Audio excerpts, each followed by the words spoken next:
আজকে উপদেষ্টা পরিষদের বৈঠকে ভোটার তালিকা সংশোধন অধ্যাদেশ 2025 এটা খসড়া এবং নীতিগত চূড়ান্ত অনুমোদন দেওয়া হয়েছে।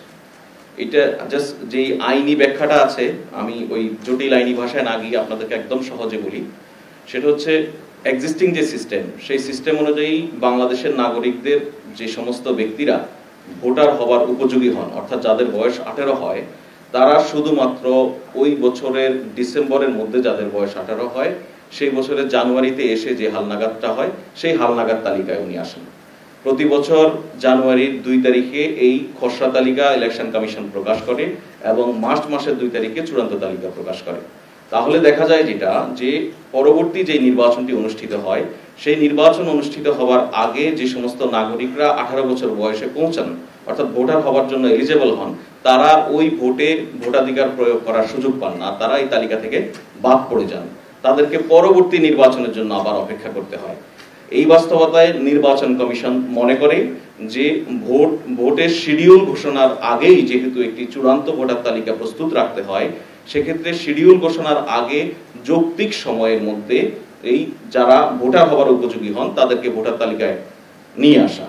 এটার জন্য যেটা করতে হবে, ধরুন ফেব্রুয়ারিতে একটা ইলেকশন, তার 2 মাস আগে সর্বোচ্চ শিডিউল প্রকাশ করা হয়। সেই ফেব্রুয়ারি ইলেকশনের 2 মাস আগে বললে আমরা সর্বোচ্চ নভেম্বর, তার মানে নভেম্বর পর্যন্ত মানুষগুলি যারা ভোটার হওয়ার উপযোগী হন তারা ভোটাধিকার দেওয়ার সুযোগ পান না, বরঞ্চ তার আগের জানুয়ারি অর্থাৎ তার আগের বছরের ডিসেম্বর পর্যন্ত যারা 18 বছর হয়েছে শুধুমাত্র তারাই পান।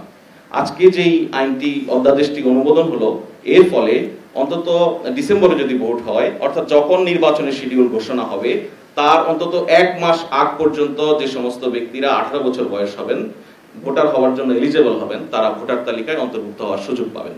বর্তমানে হচ্ছে যে নাগরিকদের ভোটার হওয়ার মতো এলিজেবল মানে 18 বছর বয়স হয়, প্রতি বছর ডিসেম্বরের মধ্যে যাদের হয় তাদেরকেই শুধুমাত্র অন্তর্ভুক্ত করা হয়, জানুয়ারিতে খসড়া তালিকা প্রকাশ করে। কিন্তু আপনি দেখুন ডিসেম্বরের অনেক পরে এসে ধরুন অক্টোবর নভেম্বর একটা নির্বাচন হচ্ছে, সেই নির্বাচনের মধ্যে দেশের হাজার হাজার লাখ লাখ মানুষের কিন্তু বয়স 18 হয়, তারা ভোটার হওয়ার উপযোগী হন, কিন্তু তারা তালিকায় লিপিবদ্ধ হতে পারেন না, তারা তাদের ভোটাধিকার প্রয়োগ করার সুযোগ পান না। সেই জন্য এখন যে সংশোধনটা আনা হয়েছে, নির্বাচনের তফসিল যে সময় ঘোষণা করা হবে, তফসিল ঘোষণার সময় কিন্তু আসলে একটা চূড়ান্ত ভোটার তালিকা নির্বাচন কমিশনের হাতে থাকা প্রয়োজন হয়। তার আগে নির্বাচন কমিশন ভোটার তালিকাটা প্রকাশ করে, কোনো আপত্তি অনাপত্তি সংশোধন এগুলি সংশোধন করে, সব মিলিয়ে ধরুন 1 মাসের মতো, শিডিউলের আগে 1 মাসের মতো সময় তাদের লাগে। তার মানে কি, এই 1 মাস আগে ধরুন শিডিউল নির্বাচন কমিশন একটা নির্বাচনের জন্য একটা শিডিউল ঘোষণা করছে, সেটা অক্টোবর মাস, তার মানে কি আমরা সেপ্টেম্বর যাচাই বাছাই হবে, সেপ্টেম্বরের আগের মাস পর্যন্ত যারা 18 বছর বয়স এলিজেবল তারা এখন ভোটার তালিকায় অন্তর্ভুক্ত হতে পারবে। অর্থাৎ আপনার নির্বাচনের আগে আগে যৌক্তিক সময়ের মধ্যে যাদের বয়স 18 হবে, যারা ভোটার হওয়ার জন্য এলিজেবল হবে, তারা সবাই এখন ভোটার তালিকায় অন্তর্ভুক্ত হতে পারবে।